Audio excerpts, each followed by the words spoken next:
Have you ever looked at someone in their early 30s and wondered how they ended up exactly where they started? You know the type. They've got a decent job.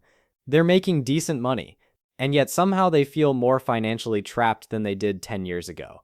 They talk about wanting to buy a house, but the down payment feels impossible. They dream about quitting their job to chase something they actually care about, but the student loans and credit card debt make it feel like fantasy. And here's the thing that really bothers me about this situation. Most of these people are smart, they're hardworking, they made the right choices, or at least they thought they did. So why do so many 30-year-olds feel like they're drowning in quicksand? My name is Lenny, and I spend way too much time thinking about why smart people make financial decisions that sabotage their own futures. If you've ever felt stuck financially, even though you're making decent money, hit that subscribe button and give this video a thumbs up because we're about to uncover exactly why your 30s feel so financially suffocating. The answer isn't what most people think it is, and it definitely isn't as simple as just earning more money. Let's start with something most people never talk about openly. By the time someone hits 30, they're usually carrying around invisible financial baggage that started accumulating years earlier. We're talking about student loans that looked reasonable at age 18, but now feel like an anchor tied to their future. We're talking about credit card debt that snuck up gradually through late teens and 20s. We're talking about car payments that seemed manageable when they bought the vehicle, but now feel like a permanent fixture in their budget. And we're talking about lifestyle costs that have completely normalized themselves into monthly expenses that nobody questions anymore. The average 30-year-old today is carrying student loan debt that exceeds $50,000. Let me repeat that because it's important. $50,000. That's not unique to people who went to expensive private schools or graduate programs. That's the average. That's someone who went to a decent state university and paid their way through in the most financially responsible way they knew how. Now, imagine carrying around a debt that big while also trying to launch your actual adult life. You're supposed to save for a house, build an emergency fund, invest for retirement, and somehow still have money left over to actually enjoy being alive. Here's where it gets really interesting though. Student loan debt by itself isn't even the main reason most 30-year-olds are stuck. The real problem is what happens during the years between leaving college and hitting 30. These are the years when people are supposed to be establishing their financial foundation, but instead they're doing something completely different. They're establishing a lifestyle that requires constant consumption and constant spending. And this is where the trap actually gets set. Fresh out of college with their first real job, a 22-year-old is making more money than they've ever made in their life. Maybe it's $50,000 a year. Maybe it's $60,000. Maybe it's more if they went into a technical field or landed a good job in a major city. And after years of eating ramen and driving a beat-up car, that salary feels like being handed the keys to an unlimited money machine. So what happens? They do what almost everyone else does at that stage of life. They immediately upgrade their living situation. Instead of sharing an apartment with 3 roommates in a sketchy part of town, they get a nice 1-bedroom or a place with friends that feels adult and respectable. They start eating out more, they start buying nicer clothes, they start taking trips, they start accumulating stuff that makes their apartment look like an actual home instead of a dorm room extension. None of this seems irresponsible at the time. They're making money now. They deserve to enjoy it. Right? They worked hard through school. They earned this, and all of these statements are technically true, but they're missing the larger picture that becomes painfully obvious by the time someone hits 30. Every single one of these lifestyle upgrades is permanent. Once you move into a nice apartment, you can't easily move back to the sketchy place. Once you start eating out 3 times a week, it becomes normal. Once you buy nice clothes, you keep buying them. Once you take trips, you keep taking them. You've essentially locked yourself into a certain level of spending that requires a certain level of income. And here's the problem. Income growth doesn't actually keep pace with how much people have locked themselves into spending. Let's look at what actually happens to someone's income and expenses over their 20s. At age 22, making $50,000 a year, a person feels rich. But by age 30, they're maybe making $70,000 a year if they've been diligent about getting raises and promotions. That's a 40% income increase over 8 years, which sounds good until you realize they've increased their spending by far more than that. The apartment that cost $800 a month in year 1 now costs $1,200 a month because they moved to a nicer place. The restaurants that cost $100 a month now cost $300 because eating out became a regular habit. The clothes that cost $500 a year now cost $1,500. The trips that didn't exist in year 1 are now a regular annual thing. What happens is people create this expanding lifestyle where their expenses grow much faster than their income. And the worst part about this trap is that it happens so gradually that nobody notices it until they wake up at 30 and realize they're making decent money, but they can't actually save anything. They're trapped in what I call the earnings treadmill. The faster they run by earning more, the faster the treadmill moves. More income just means more lifestyle creep, which means more expenses, which means no actual net increase in financial freedom. But the student loan debt and the car payments and the rent situation are just the surface level problems. The real issue that keeps most 30-year-olds stuck is something much more fundamental. It's their relationship with credit. By 30, most people have become incredibly comfortable with debt. They've got student loans that feel normal. They might have a car payment that feels manageable. They've probably got credit cards they use regularly. Some of them might even have personal loans or lines of credit they've opened up. And somewhere along the way, debt stopped feeling like something to avoid and started feeling like something to accept. This is genuinely dangerous, but most people don't realize how dangerous because they're always making their minimum payments on time. They're not in default, they're not missing payments, so they feel like they're doing okay.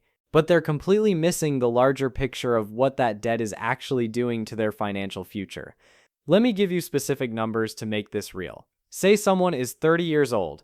They're making $70,000 a year. They've got $30,000 in student loans.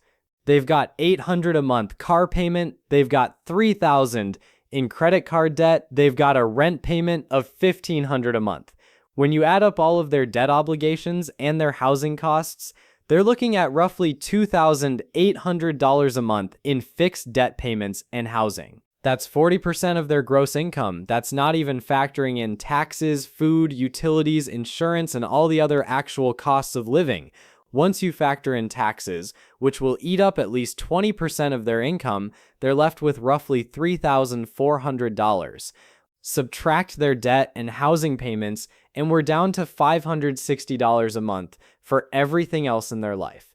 $560, that's for food, utilities, phone, internet, personal care, medical expenses, unexpected emergencies, and any entertainment.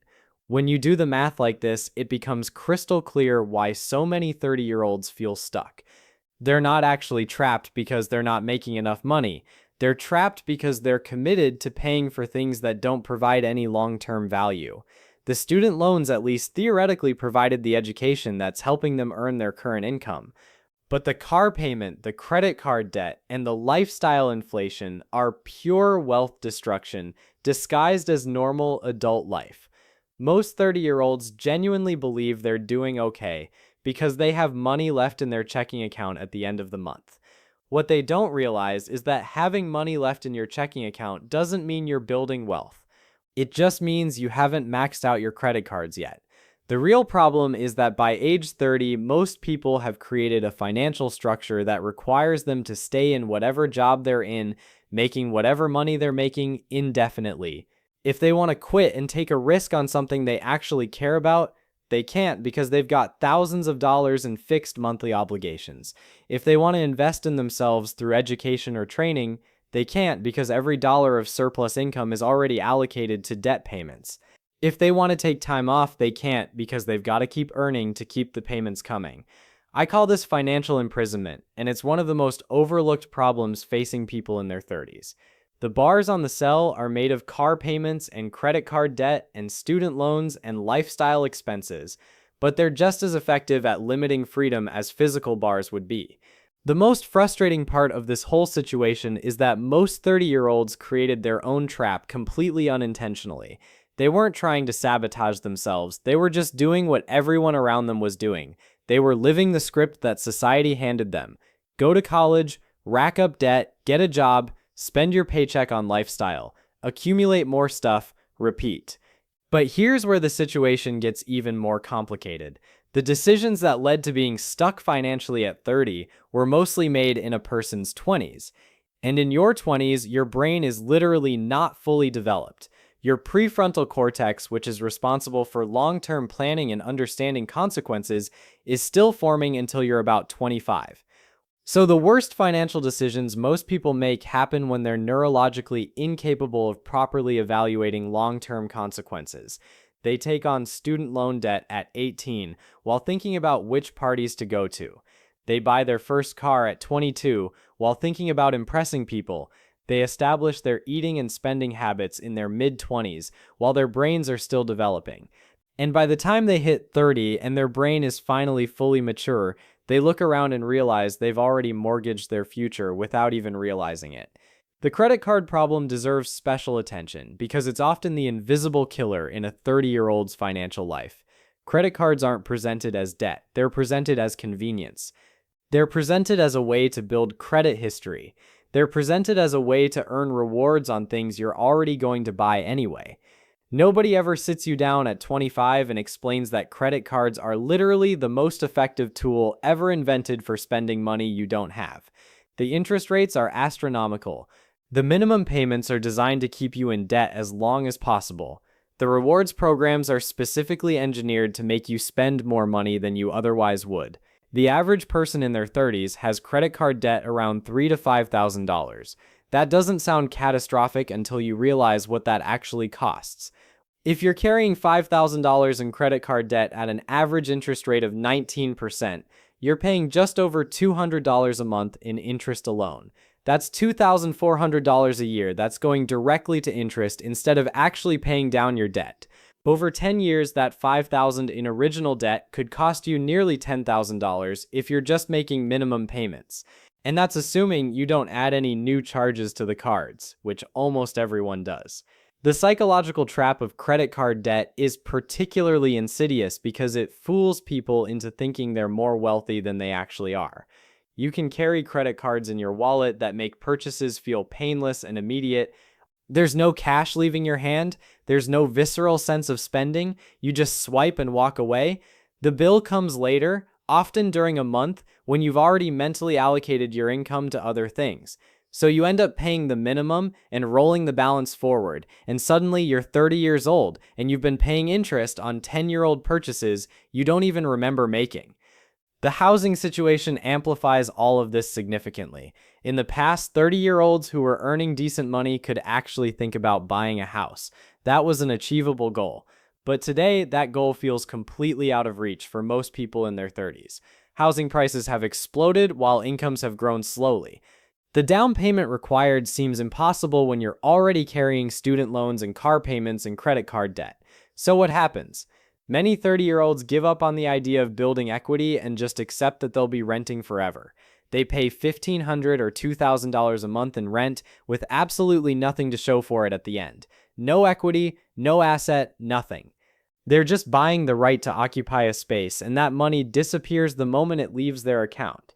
This is one of the most tragic financial situations, because renting isn't inherently bad, but renting while being unable to save for a down payment is incredibly destructive.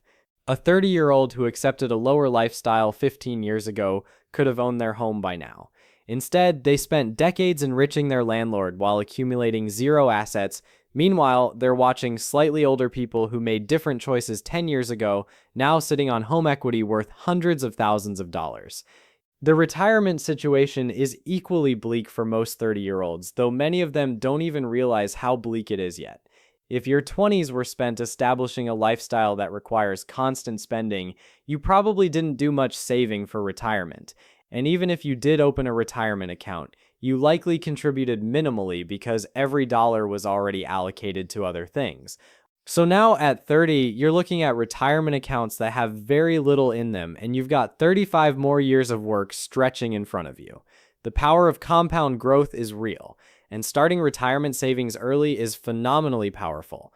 Someone who saved just $300 a month starting at age 25 and never increased it would have over $1 million by age 65, assuming 8% annual returns. But someone who starts at 30 with the same contribution has only about 400,000. That's $600,000 less because of 5 years of delay. And someone at 30 who's trapped in the lifestyle spending cycle probably isn't saving $300 a month. They're probably saving nothing, which means they're on track for a retirement that involves living on Social Security alone, which is a genuinely depressing prospect. The most insidious part of all this is the normalization of financial stress. By 30, most people are just accepting that financial stress is a permanent feature of their life. They're not shocked by their credit card debt anymore. They're not disturbed by their student loans anymore. They don't get angry about their car payments anymore. It's just how life is. Everyone they know is in the same situation. Their coworkers are stuck in similar jobs. Their friends are carrying similar debt. Their family members normalized this pattern generations ago. So what feels like a personal financial failure is actually the result of participating in a system that's deliberately designed to extract maximum value from people in their peak earning years, while giving them minimal wealth-building opportunities. The lifestyle creep also creates what I call the comparison trap, which is particularly destructive at 30. You're surrounded by people your age who seem to be doing better than you. They've got nicer apartments, nicer cars, better vacations. What you don't see is that they're financing all of it. They've got bigger debts, they've got higher lifestyle costs. But because debt is invisible and is spread out over monthly payments, it feels like they're just more successful. So you try to keep up, you upgrade your apartment, you buy a nicer car, you take better vacations. You're just quietly going deeper into debt to match people who are also quietly going deeper into debt. It's a collective race to the bottom where everyone is losing, but nobody wants to admit it. The entrepreneurial and career pivot opportunities that should be available to a 30-year-old are completely blocked by financial obligations. Someone working in a soul-crushing job should be able to take a risk on starting a business, or going back to school, or pursuing a completely different career. But when you've got $1,500 a month in rent, $800 in a car payment, $500 in credit card debt, and $300 in student loans, you can't take any risks. You're locked into whatever job you've got because you need the income to survive. This alone is a tragedy because it means talented people stay in positions where they're not contributing their best work, and society loses out on their potential contributions. The most important thing to understand is that being stuck at 30 isn't about not earning enough money. It's about having committed to so many financial obligations that earning more just means spending more. Raising your income by 20% won't help if you've already allocated every dollar to debt and lifestyle. The only way to get unstuck is to dramatically reduce obligations, which is painful and requires confronting all the decisions that created the trap in the first place. It requires moving to a cheaper apartment. It requires selling the nice car and buying something reliable and cheap. It requires cutting up credit cards and actually paying down debt, instead of rolling it forward. It requires saying no to all the lifestyle upgrades that everyone else is doing. It requires being willing to look poor in a world that judges you based on appearances. The 30-year-olds who are actually building wealth instead of treading water are the ones who made different choices earlier. They were willing to live below their means. They were willing to drive cheap cars while their friends drove expensive ones. They were willing to live in cheap apartments while others moved to nice places. They were willing to skip vacations while others traveled constantly. They looked foolish at 25, but at 30, they've got options. They've got flexibility, they can take risks, they can change careers, they can actually save money. But for the vast majority of 30-year-olds reading this or watching this, the financial trap is already set. The question now is, what are they going to do about it? Will they accept that this is just how life is and spend the next 3 decades paying interest on purchases they made years ago? Or will they make the painful changes necessary to actually build a future that isn't mortgaged out before they even get to it? The clock isn't stopped, the damage isn't permanent, but it requires accepting some difficult truths and making some uncomfortable changes, and that's something most people just aren't willing to do.